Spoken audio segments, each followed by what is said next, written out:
দক্ষিণ দিনাজপুর জেলার কুশমন্ডি ব্লকে বড়গুছি প্রাথমিক বিদ্যালয়ে প্রচণ্ড গরম। বিদ্যুৎ পরিষেবা ঠিকঠাক না থাকায় ক্লাস চলাকালীন মাথা ঘুরে অসুস্থ হয়ে পড়ে চতুর্থ শ্রেণীর ছাত্র হাসান আলী। এলাকায় চাঞ্চল্য। তড়িঘড়ি বড়গুছি প্রাথমিক বিদ্যালয়ের ভারপ্রাপ্ত প্রধান শিক্ষক তাপস রায় ও সহকারী শিক্ষক সৌমেন পালের উদ্যোগে অসুস্থ ছাত্রটিকে মাথায় জল ঢেলে সুস্থ করলেন এবং নজির গড়লেন। এই বিষয়ে বড়গুছি প্রাথমিক বিদ্যালয়ের ভারপ্রাপ্ত প্রধান শিক্ষক তাপস রায় বলেন, বারংবার বিদ্যুৎ যাচ্ছে আসছে। বিদ্যুৎ সঠিক পরিষেবা না থাকায় ও প্রচণ্ড গরমে মাথা ঘুরে অসুস্থ হয়ে পড়েন হাসান আলী। এরপর জল মাথায় ঢেলে বাতাস করে সুস্থ হয়েছে বলে জানান। এই বিষয়ে এক ছাত্রী বলেন, বিদ্যুৎ না থাকার কারণে ছাত্র হাসান আলীর অসুস্থ হয়ে পড়ে। এই বিষয়ে সহকারী শিক্ষক সৌমেন পাল বলেন, বড়গুছি প্রাথমিক বিদ্যালয়ের ১২৫ জন ছাত্রছাত্রী প্রায় ২ ঘন্টা ধরে বিদ্যুৎ ছিল না।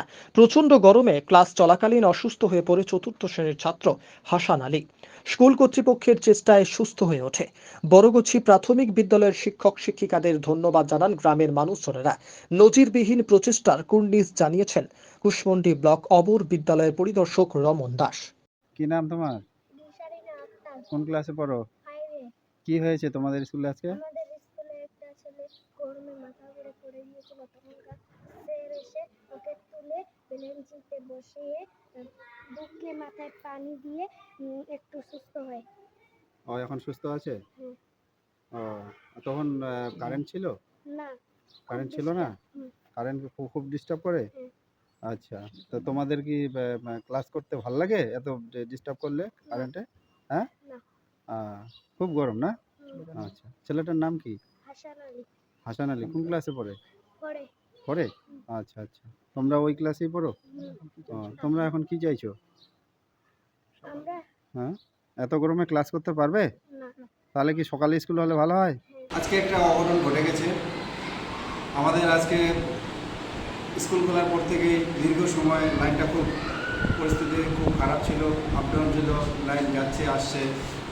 আর যখন বাচ্চাটা অসুস্থ হয় তখন দীর্ঘ ১ ঘন্টা ধরে কারেন্ট ছিল না। এই বাচ্চাটা ক্লাসে থেকে ক্লাস চলাকালীন বাচ্চাটার মাথা ঘুরে শুয়ে যায়, এমনকি পড়ে যাওয়ার মতো অবস্থা। বেঞ্চ থেকে পড়ে যায় কি যায়, তখন আমরা সঙ্গে সঙ্গে বাচ্চাটাকে কোলে করে নিয়ে বেঞ্চে শুয়ে দিয়ে পাখা হাওয়া দিই। কারেন্ট ছিল না, মাথায় জল ঢাললাম, সবাই মিলে জল ঢাললাম। বাবা মাকে খবর দেওয়া হয়েছে, এমনকি আমাদের যিনি অবর বিদ্যালয় পরিদর্শক আছেন ওনাকেও জানানো হয়েছে যে আমাদের আজকে দীর্ঘক্ষণ লাইন ছিল না স্যার, আমাদের বাচ্চা অসুস্থ হয়ে গেছে, মাথা ঘুরে পড়ে গেছে।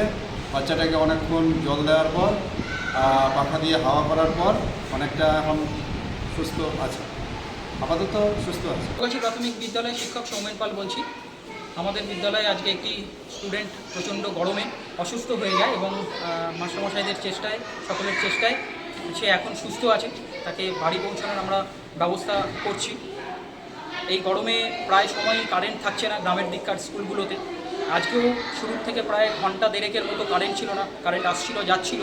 অনেক কষ্ট করে ছাত্ররা ক্লাস করছে, আমাদের কষ্টটা না হয় আমরা বাদ দিলাম।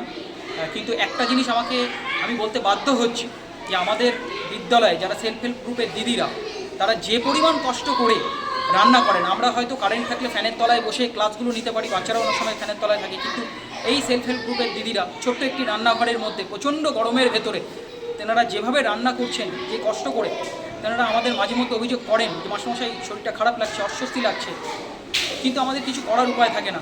ওনারা দায়িত্ব নিয়ে সবটা নিজে হাতে সামলান, তাদেরকে বাচ্চাদের খাওয়ানো এবং সবটা পরিষ্কার করে তারপরে যান।